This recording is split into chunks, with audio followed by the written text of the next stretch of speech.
السلام عليكم ورحمة الله وبركاته.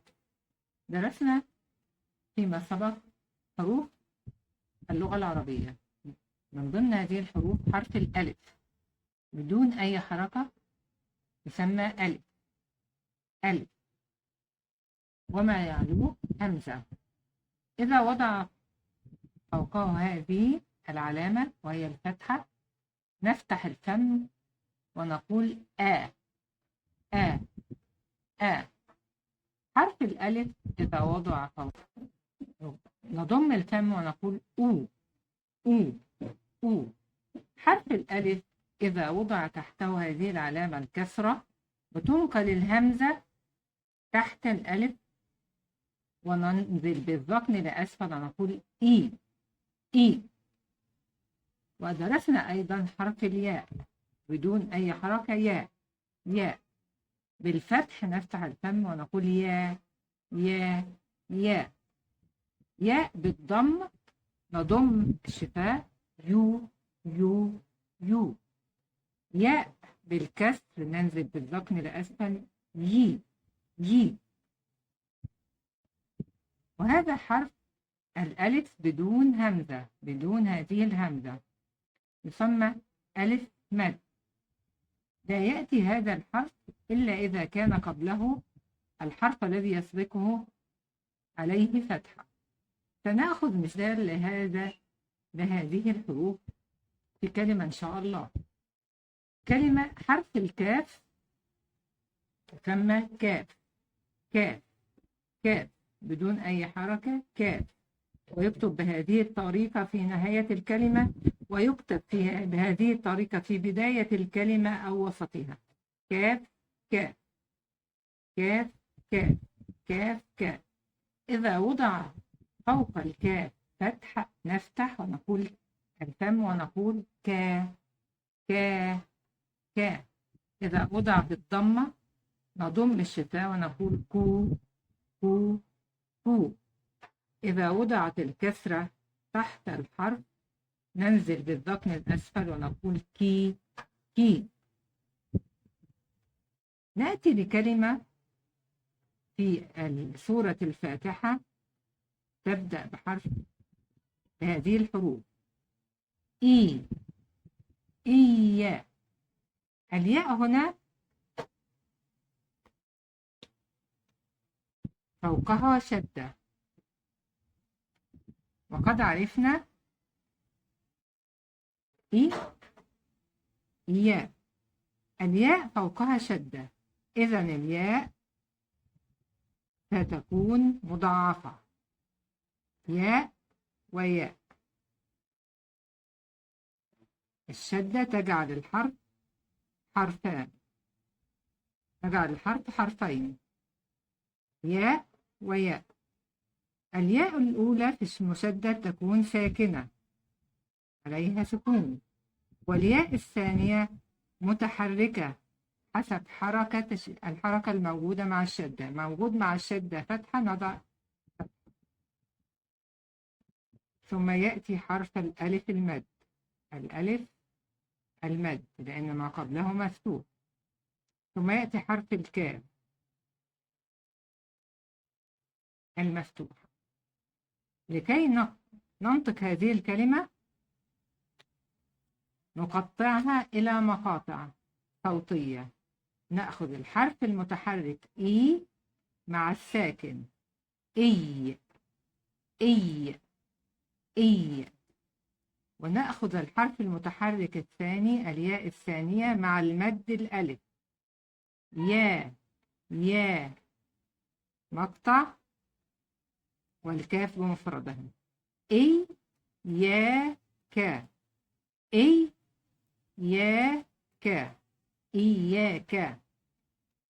نأتي للحرف الثاني حرف النون. نون بدون حركة، نون بالفتح نفتح الفم ونقول نا. نون بالضم نضم ونقول نضم الشفاه نو. النون بالكسر ننزل بالساكن الأسفل بالذقن ني. حرف العين ويكتب بهذا الشكل أو بهذا الشكل. ع ع ع مع الفتح، مع الضم عو عو عو، مع الكسر عي عي عي. حرف الباء، الباء مع الفتح باء باء باء، بالضم بو بو بو، بالكسر بي بي بي. حرف الدال مع الفتح دا، نفتح الفم دا دا، مع الضم نضم الشفاه دو دو دو، بالكسر دي دي دي. ناخذ هذه الحروف معا في كلمة نا. نع، العين الساكنة تكون مع ما قبلها، والباء المضمومة عليها حركة بمفردها، والدال عليها حركة بمفردها. نع الساكن مع ما قبله، نع مقطع واحد، نع. بو دو، نع بو دو، نع بو دو. إياك نعبد، إياك نعبد. و إياك هي نفس الكلمة، نفس المقاطع. الياء المشددة ستفك لحركتين، أولها ساكن ثانيها متحرك. إياك نفس الكلمة. الكلمة الثانية تبدأ بحرف النون كما في كلمة نعبد، نا. حرف السين بالفتح سا، بالضم تو، بالكسر في، بالسكون لابد أن يكون معها حرف سابق لها. نأخذ مثلا حرف النون نس نس نس. حرف التاء تاء، بالفتح تا تا تا، بالضم تو تو تو، بالكسر تي تي. نأتي لهذه الكلمة تبدأ بحرف النون، نا المفتوحة مع السين الساكنة. كما قلنا السكون هكذا دائرة.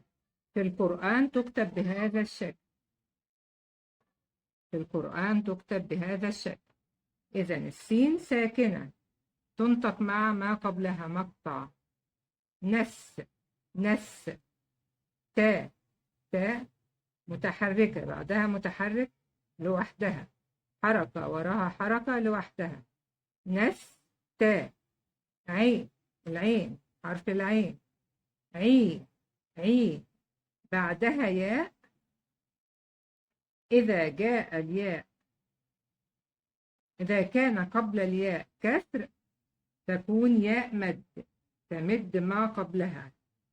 عي، حركتين عي عي. الياء ياء مد لأن ما قبلها كسر، كما الألف هنا مد ما قبله، ألف ألف مد، مد ما قبله حركتين يا يا. إذن الياء أيضا ياء مد، مدت ما قبلها العين حركتين عي عي. ننطق الكلمة الساكن مع ما قبله مقطع، والمتحرك مقطع، والمتحرك مع المد مقطع. ننطق نستعين نستعين. إياك نعبد وإياك نستعين.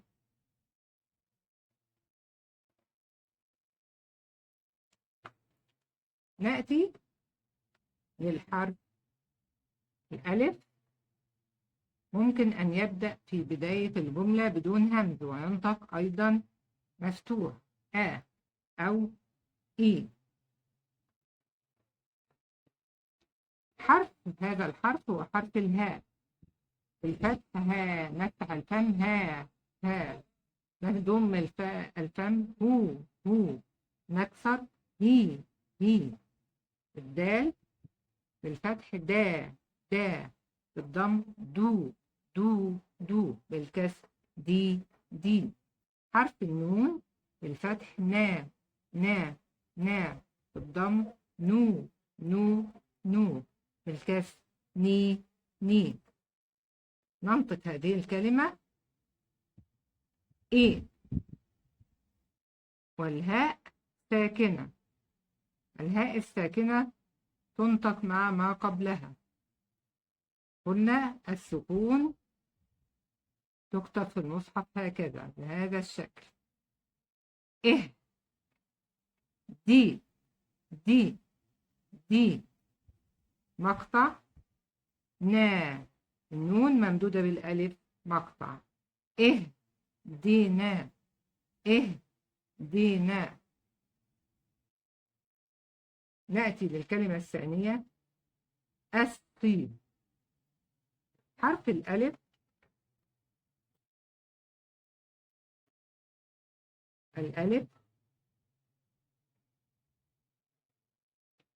واللام والصاد. هذه حرف الصاد، صا بالفتح صا بالضم سو بالكسر صي. حرف اللام لا لو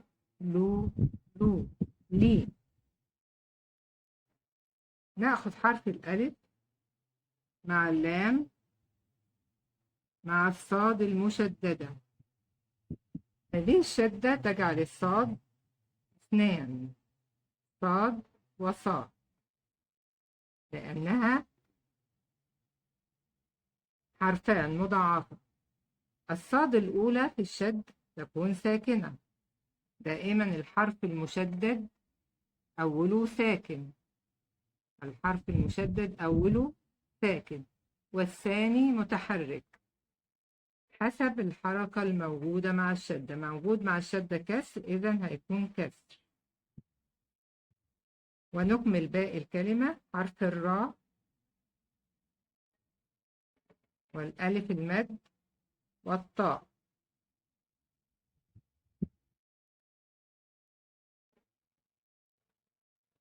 فيكون المقطع الأول الساكن مع ما قبله. أص طي را طا. ساكن مع ما قبله مقطع. الصي مقطع لأن بعدها متحرك، مقطع لوحده. والراء مع مد الألف مقطع. الصراط الصراط. اهدنا الصراط. الألف مع اللام الساكنة، هذه سكون،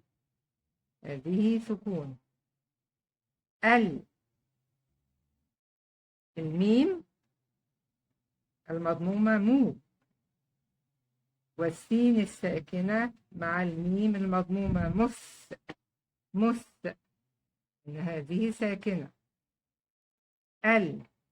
ساكن مع ما قبله مقطع، الساكن مع ما قبله مقطع.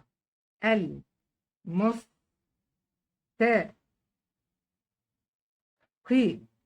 قاف مكسورة بعدها ياء فتكون ماء مد، المد مع ما قبله مقطع. المستقيم.